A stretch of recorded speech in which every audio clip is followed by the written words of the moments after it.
Each veil is made completely by me, and it's hand stitched. Every single stitch, every cut of the fabric, every drape, every package, it's all done by me.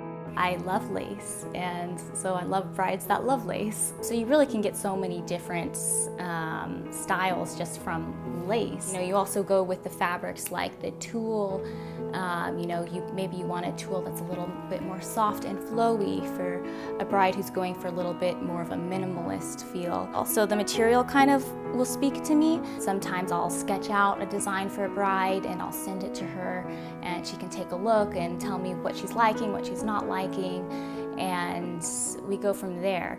I think that creates a lot of the personalization that's involved because my brides are so unique.